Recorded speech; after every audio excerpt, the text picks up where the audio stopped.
గత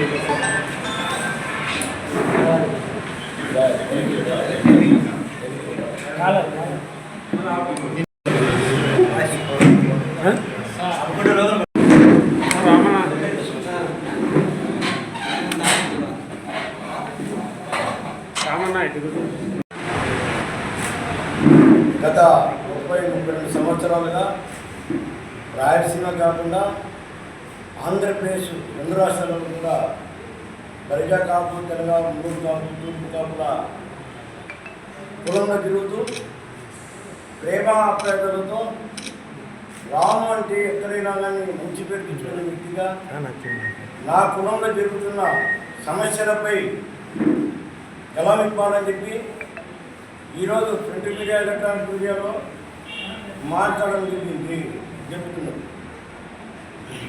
నా బాధలు ఇక్కడ రాయలసీమ జిల్లాలో ఉన్న 6 జిల్లాలో ఉన్న ప్రజలకు జరుగుతున్న అన్యాయానికి గళమిప్పే నాయకులు నాకు జరుగుతున్న సమస్యలపై కొన్ని దశాబ్దాల కాలంగా బలిజల సమస్యలపై మేము ఎంతో పోరాటాలు, ఉద్యమాలు చేస్తున్నప్పటికీ కూడా ఏ ప్రభుత్వం కూడా కరుణించలేదు.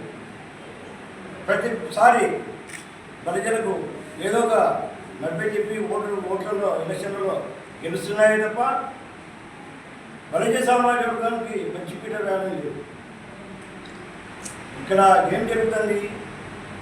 ఓట్లు మేము కొంటున్నామా, మనల్ని కొంటున్నారా? లేదా ఓట్లు వేసి వాళ్ళని గద్దెనెక్కించి మేము ఉదాహరణ ఎక్కించుకొని గుట్టు పట్టించుకుంటున్నాం? నాకు అర్థం కాదు. దయచేసి మీడియా మిత్రులు ఈ సమావేశాన్ని మన రాజకీయ నాయకులకు, ఇప్పుడున్న ప్రభుత్వానికి తెలియజేయవలసిందిగా మీ ద్వారా అడుగుతున్నాను. ముఖ్యంగా 2 మాటల్లో చెప్తాను సార్. బలిజలు 2004లో రాజశేఖర రెడ్డి గారు మేనిఫెస్టోలో పెట్టారు, నేను ప్రభుత్వం వస్తానే బీసీ చేస్తాను. కేశవరావు గారు ఆ రోజు ఏం చెప్పారంటే, అయ్యా బలిజలు బీసీ చేయాలనే ఉద్దేశంతోనే రాజశేఖర గారు మేనిఫెస్టోలో పెట్టారు, మీరు ఏదైనా కాపులు ఏమన్నా వ్యతిరేకిస్తారేమో చూసుకోండి అని కేశవరావు గారు అదే పనిగా చెప్పడం జరిగింది. పిల్లా వెంకటేశ్వర గారు అతనిలో గాంధీనగర్ ప్రెస్ మీట్లు పెట్టి మేము ఇదే మాట్లాడితే ఎవరు కూడా రాయలసీమ ప్రజలు బీసీ అయితే మాకు అభ్యంతరం లేదు, ఖచ్చితంగా బీసీ కావాల్సిందే మీకు, మళ్ళీ మేమైతే మళ్ళీ నిదానం అవుతాము, గతంలో తూర్పు కాపు ముందుకు కాపు అయితే అని పిల్లగారు వాగ్దానం చేయడం, అందరి దానికి ఏకీకరణ ఎన్నిక జరిగింది. తర్వాత రాజశేఖర రెడ్డి గారు ఇక్కడ ప్రజలు బీసీ చేస్తే అక్కడ ఓట్లు పోతాయి, కాపు ఓట్లు అని చెప్పి ఆయన మామిడికాయ చేసి ఏదో 4 మాటలు చెప్పి ప్రభుత్వాన్ని దాటేసింది. మళ్ళా చంద్రబాబు నాయుడు ప్రభుత్వంలో ముద్దల పద్మనాభం గారికి 14 కూడా ముద్దల పద్మనాభం గారు ఎన్నో లేఖలు రాసిన వల్ల ఆయన దాన్ని సరిగ్గా జవాబు చెప్పిన వల్ల ఉద్యమం మొదలు అది ఆయన వ్యక్తిగతంగా చెప్పి కొంతమంది చెప్తున్నాం, కానీ ఆయన చేసిన ఉద్యమంలో కరెక్ట్గా మేము కూడా పాల్పంచుకున్నాం. మేము కూడా రాయలసీమ జిల్లా నుంచి అనేక ఉద్యమాలలో పోలీసు కేసులతో సహా మేము ఉన్నాం. ఇన్ని తెలిసి కూడా 2014లో 5,000 కోట్లు ఇస్తారని చెప్పిన దానివల్ల బీసీ చేస్తారని చెప్పి మాకు ఎంతో నమ్మకంతో చంద్రబాబు నాయుడు గారిని పిలిపించాం. అదే చంద్రబాబు నాయుడు వల్ల లాస్ట్న ఇస్తామని చెప్పి ఏదో చెప్పాడు, అది కూడా దాని విషయం మళ్ళీ ప్రస్తావిస్తాం. మళ్ళా 2019 ముందు ఎలక్షన్ ముందు మందురాజు కమిషన్ 6,000 తెప్పించుకొని చేయడం, ఏదో ఢిల్లీ పంపించి చేయడం. మళ్ళీ జగన్మోహన్ రెడ్డి గారు కూడా రాజశేఖర చంద్రబాబు కోరుకుంటే జగన్మోహన్ రెడ్డి గారు ఎప్పుడు మద్దతు ఇచ్చారు, బలిజా కాపుతలుగా ఉంటుంది. మరలా 2019 రిపీట్ అయ్యి చంద్రబాబు నాయుడు నిన్న ప్రేమతోనే ఈయన జగన్మోహన్ రెడ్డి గారు కాపులు పట్టించుకోకుండా ఉన్నందువల్ల మళ్ళా వ్యతిరేకించి చంద్రబాబు నాయుడు తీసుకొచ్చింది. ఈరోజు నేను ఒకటే సూటిగా 2 మాటలు సార్. బాబు గారు కానీ పవన్ కళ్యాణ్ గారు కానీ మేము మీకు వ్యతిరేకం కాదు, ఏ రాజకీయ నాయకులు కానీ వ్యతిరేకం కాదు, మేము ఒకటే కోరిక మాకు. దశాబ్దాల కాలంగా మేము బీసీ కావాలని చెప్పి ఎన్నో పోరాటాలు ఉద్యమాలు చేశాం, కానీ ఇంతవరకు ఎక్కడ కూడా స్పందించిన దాఖలాలు స్పందించేట్టు నటిస్తున్నారు రెండు పార్టీలు. కానీ ఈరోజు ఒక ప్రభుత్వానికి ఒక విజ్ఞప్తి అనుకుంటారో అంటిపెట్టాలనుకుంటారో లేదంటే ఏదన్నా వాళ్ళ ఇష్టం ఏమనుకుంటుంది. ఒకటే మనం చెప్పాలనుకుంటున్నాం, మాకు 2019 ముందు ఆగమేఘాల ఉందని రిజర్వేషన్ 5% ఇస్తున్నామని చెప్పి మేము ఆ రోజు మీరు అమ్మాయి చెప్పినందువల్ల మేము కృష్ణదేవులకు పాలాభిషేకాలు చేసి మీకు పాలాభిషేకాలు చేసి మీ కాళ్ళకు నమస్కారాలు కూడా పెట్టిన మా జాతి అంతా. ఈరోజు దామోదరం సంజయ్ గారు 61లో బీసీ రిజర్వేషన్ చేసిన తర్వాత ప్రతి ఒక్క వార్డ్ పోస్ట్లో కానీ ప్రతి ఒక్క చోట మీటింగ్లో కానీ ఆయన కూడా స్థిరస్థాయిగా బాబు గారు కూడా ఈ దిక్కులు ఆలోచన చేసి మాకు మళ్ళీ రిజర్వేషన్ కల్పిస్తే 2029 కానీ స్థిరస్థాయిగా ఆయన కూడా బలిజా కాపులుగా ఉండే కులాలలో మంచి స్థిరస్థాయిగా ఉండాలని మా ఆశాభావం వ్యక్తం చేస్తూ ఒక చిన్న విషయం సార్, మేము ఒకే మాట చెప్తున్నాం. బాబు గారు 5% రిజర్వేషను ఆగస్టు 15 లోపల చేయగలిగితేనే మేము ఆనందపడతాం.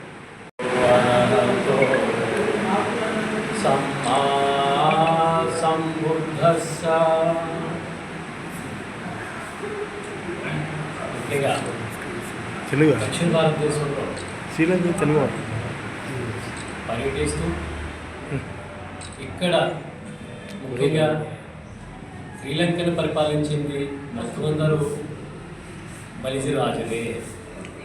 బలిజ మూలాలు ఎక్కడున్నాయి అని అనుకునే క్రమంలో నేను ప్రియాడుతుంటే రాయలసీమలో ముఖ్యంగా నందలూరులో బౌద్ధ స్తూపాన్ని రేపొద్దున వెళ్తాము మీరు పర్మిషన్ ద్వారా. అక్కడికి వెళ్ళే క్రమంలో నేను అన్ఎక్స్పెక్టెడ్గా ఈయన్ని కలవడం జరిగింది. ఈయన గురించి మనకి డొక్కా సీతమ్మ గారికి అన్నం పెడతారని భోజనం పెట్టిందని విన్నాం కదా. అదేవిధంగా శ్రీలంకలో ఈ సమతంలో శ్రీరాములు అనే ఆయన అందరికీ పప్పు రొట్టె పెడుతున్నాడు అనే ప్రచారం అక్కడ ఉండేవాడు. సరే, ఎవరు ఈ శ్రీరాములు తెలుసుకోవాలనే క్రమంలో నేను వచ్చాను, కడపొచ్చాను, ముఖ్యంగా కలిశాను. ఈ క్రమంలో వీళ్ళు ఇప్పుడే వినటం నేను రిజర్వేషన్ విషయం మీద. అవును, ఒకనాడు క్షత్రియ హోదా కలిగిన వాళ్ళు శ్రీకృష్ణ దేవరాయల వంశీయులైన వీళ్ళు, అదేవిధంగా శ్రీలంకను పరిపాలించిన మహారాజులు వీళ్ళిన చాలా దుర్భర పరిస్థితుల్లో ఉన్నారని, కూలీలుగా మారిపోయారని వారు అనటం చూసి నేను చాలా మనతో మాట్లాడాను దగ్గరతో. ఏమండి, మేము మాకు పొలాలన్నీ మొత్తం పోయినాయి, తర్వాత మేము కూలీలుగా మారేమని అన్నప్పుడు మీరు రిజర్వేషన్ అడుగుతున్నాము తప్ప అంటే, అది మరి నాకు తెలియదు, గవర్నమెంట్ని అడగండి, తప్పేం కాదు. అలా కాదండి, బ్రిటిష్ టైంలోంచే మాకు రిజర్వేషన్ ఉందంటే తీసేశారండి కొన్ని కారణాల వల్ల, అయితే అడగండి, తప్పేం కాదు అని నేను చెప్పడం జరిగింది. ఇదే క్రమంలో వీరి యొక్క ఏదైతే ఒక సౌహృదయంతో ఏ జాతి అయితే అడగదొక్కబడుతుందో ఆ జాతికి మేలు జరిగే క్రమంలో ధర్మ పోరాటాల్లో బౌద్ధం కూడా ముందుంటుంది. సనాతన ధర్మం అని ఒక హిందూ మతమే సనాతన ధర్మం కాదు. జైన ధర్మము, బౌద్ధ ధర్మము, శైవ ధర్మం కూడా సనాతన ధర్మమే. ముఖ్యంగా బలిజులు శైవ ధర్మాన్ని మోసారు, జైన ధర్మాన్ని మోసారు, బౌద్ధ ధర్మాన్ని కూడా మోసారు. అందరిలో ఒక ఆవేశం ఏర్పడింది, అందరిలో ఒక ఆలోచన అనేది ఏర్పడింది. అందుకనేసి సంఘటితంగా కడప నడిబొట్టులో ఈరోజు ఇక్కడ మీటింగ్ పెట్టడం జరిగింది. ముఖ్యంగా మన రాయలసీమ చాలా వెనుకబడింది. రాయలసీమ నుంచి ప్రతిసారి సీఎంలు అవుతున్నారు, ఏం చేయకుండా. అదేవిధంగా అక్కడ ఉత్తరాంధ్ర, కోస్తాంధ్ర అంతా కూడా అక్కడ మంచి దీని వర్షాధారం ఎక్కువగా వాటర్ ఫెసిలిటీస్ బాగున్నాయి. రాయలసీమ కర్నూలు జిల్లా కాబట్టి రాయలసీమ అనేది చేయాలి. ఇక్కడ ఉక్కు ఫ్యాక్టరీ గురించి మీరందరూ కూడా అడగండి, విద్యావంతులు అడగండి, లాయర్లు అడగండి, డాక్టర్స్ అడగండి, ఇక్కడ ప్రజలు అడగండి. ఇక్కడ అంత పెద్ద కొన్ని వేల ఎకరాలు లాస్ట్ టైం శంకుస్థాపన చేయబడింది, అది అట్లే మూలం పడిపోయింది. అదేవిధంగా చాలా అపారమైన ఖనిజ సంపద ఉంది మన